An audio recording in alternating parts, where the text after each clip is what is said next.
नमस्कार। हम सुमंत झा गपशप के श्रृंखला में पुनः एक बेर एक नवका गप एक इनार में से बहुत दिन से एक बेंग रही छला मेढक। एहन भेले जे बाढ़िक समय रहे कतौ से दहाइत भसियाइत एक दोसरो बेंग से ओकरा से नमहर साइज के सेहो इनार में पहुंच गए। दुनू के भेंट घाट भेले, गपशप भेले। तो इनार वाला बेंग पूछलकै जे भाई अहाँ कतौ रहै छलियै?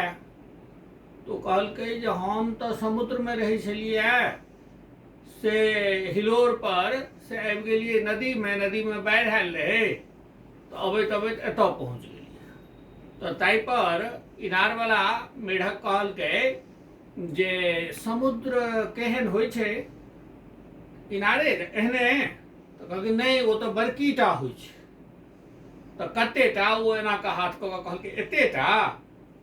तो समुद्र वाला बेंग कहलकै नहीं, अहू से नमहर। तो फिर कनी और नमहर हाथ कऽ कहलकै एतेटा। कहलकै नहीं, अहू से नमहर। तहन ओ इनार के चारू कात घुमि कऽ कहलकै जे एतेटा। तो कहलकै नहीं, अहू से नमहर। तो कहै छै इनार वाला बेंग समुद्र वाला बेंग के तहन अहाँ झूठ बजै छी। नमस्कार।